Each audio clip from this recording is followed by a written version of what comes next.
Hello everyone, I am Sunaina and welcome to our channel astro taxation. और आज हम बात करेंगे हाई वेल्थ ट्रांजेक्शन जो आप ड्यूरिंग द फाइनेंशियल ईयर में करते हो। 1 अप्रैल से लेके 31 मार्च तक जो भी आप ट्रांजेक्शन्स करते हो, आज हम उसके बारे में डिस्कशन करेंगे। तो फर्स्ट ऑफ ऑल हम बात करते हैं FDR के केस में। अगर आपने कोई भी FDR कैश में या कोई डिजिटल पेमेंट करके अगर एक फाइनेंशियल ईयर के अंदर आपने 10 लाख से अबव 10 लाख या 10 लाख से अबव की है, उस केस में भी वो ट्रांजेक्शन्स भी आपकी वहाँ पर भी आपको पोस्ट ऑफिस या बैंक में कहीं भी आप अगर करवाते हो तो उसकी सारी इन्फॉर्मेशन जाती है इनकम टैक्स डिपार्टमेंट को। और उसके बाद अगर आपने आपकी कोई लास्ट ईयर की मेच्योरिटी हुई है तो वो वाली आपकी उसमें इंक्लूड नहीं होगी। अगर कोई आपने रिन्यूअल करवाई है तो वो भी 10 लाख में काउंट नहीं होती। वो जो आपकी जो इस साल के अंदर आपने क्यों न्यू 10 लाख की करवाई है वो वाली आपकी ट्रांजेक्शन्स में हाई वैल्यू ट्रांजेक्शन्स में काउंट होगी और उसकी इन्फॉर्मेशन जाएगी। और हम सेकंड बात करते हैं sale and purchase of immovable property 30 lakh and 30 lakh से अबव और स्टैम्प ड्यूटी वैल्यू के भी केस में। अगर इन सब के केस में अगर आपने सेल परचेज की तो इस केस में भी रजिस्ट्रार सारी इन्फॉर्मेशन देता है इनकम टैक्स डिपार्टमेंट को। और अब हम बात करते हैं थर्ड नंबर पे क्रेडिट कार्ड के केस में।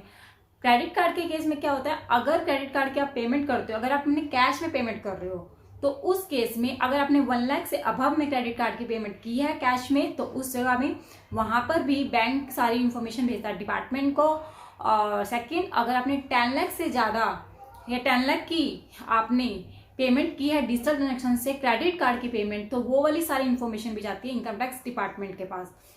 और अब हम आते हैं फोर्थ नंबर पे। अब फोर्थ नंबर में वो आता है कि अगर आप कोई इन्वेस्टमेंट कर रहे हो, शेयर्स में, बॉन्ड्स में इन्वेस्टमेंट करते हो, 10 लाख या 10 लाख से अबव करते हो तो वो भी होती है आपकी हाई वैल्यू ट्रांजेक्शन्स। अगर आप इन्वेस्टमेंट कर रहे हो किसमें, म्यूचुअल फंड में, तो म्यूचुअल फंड में भी आप इन्वेस्टमेंट कर रहे हो एक फाइनेंशियल ईयर के अंदर अगर 10 लाख या 10 लाख से अबव, तो उस केस में भी उन कंपनीज के पास रिस्पॉन्सिबिलिटी होती है कि उनको सारी इन्फॉर्मेशन देनी होती है इनकम टैक्स डिपार्टमेंट को।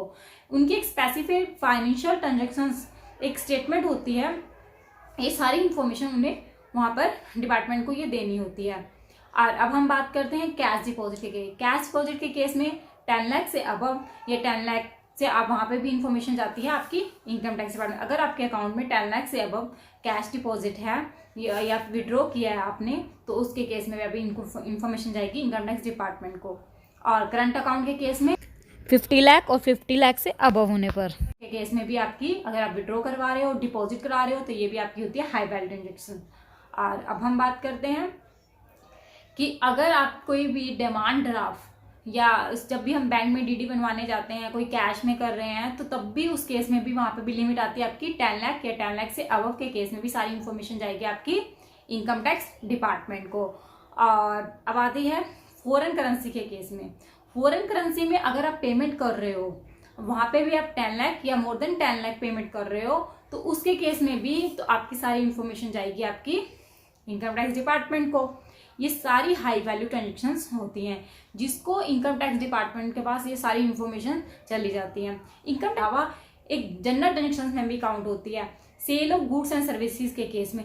अगर उसके this is a very most important transaction, अगर यहाँ के इस केस में अगर आप 2 लाख से अबव रिसीव कर रहे हो कैश तो सेलर रिस्पॉन्सिबल होता है, सारी इन्फॉर्मेशन देता है डिपार्टमेंट को। लास्ट वीडियो में काफ़ी सारे क्वेश्चंस आए कि हम ऐसे पेमेंट्स कर रहे हैं UPI से। अगर आप कोई भी बिजनेस ट्रांजेक्शन्स कर रहे हो तो फर्स्टली आपको अपना एक करंट अकाउंट ओपन करना चाहिए और सेकंड बात एक्सपर्ट से रिटर्न फाइल करवानी चाहिए।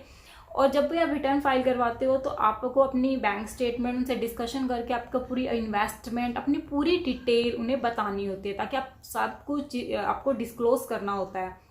उसके बाद आप रिटर्न फाइल करें, क्योंकि जब आप रिटर्न फाइल करते हो और आपके कैपिटल अकाउंट, आपके स्टेटमेंट ऑफ अफेयर्स या आपके अगर बैलेंस शीट्स हैं तो प्रॉपरली मैनेज होती है तो उसमें आपकी पूरी डिस्क्लोज होगा। तो आपको वहाँ पे अगर आपके पास नोटिस आ भी जाता है तो आपके पास अगर आपके पास नोटिस आ भी जाता है तो इनकम टैक्स डिपार्टमेंट आपके रिटर्न के साथ सबसे पहले कंपेयर करता है। अगर वो सब कुछ जस्टिफाई होता है तो फिर वहाँ पे तो नोटिस नहीं आता। अगर आ भी जाए तो आपके पास सारा सोर्स होता है तो आप वहाँ पे डिस्क्लोज कर देते हो। तो आपको किसी एक्सपर्ट से ही अपनी रिटर्न फाइल करवानी चाहिए। और एक डिस्क्लेमर, ये कोई मेरी जो भी मैंने वीडियो बनाई है किसी को डराने के लिए, ये आपको नॉलेज के लिए वीडियो बनाई कि आपको नॉलेज होनी चाहिए। जब भी कोई ट्रांजेक्शन्स करते हो तो आपको पता होना चाहिए कि इन पे इनकम टैक्स डिपार्टमेंट की नज़र होती है, वो इन चीज़ों को नोटिस करते हैं। होप सो आपको ये मेरी वीडियो अच्छी लगी होगी और प्लीज़ चैनल को लाइक, सब्सक्राइब एंड शेयर कीजिए for new more informative video देखने के लिए।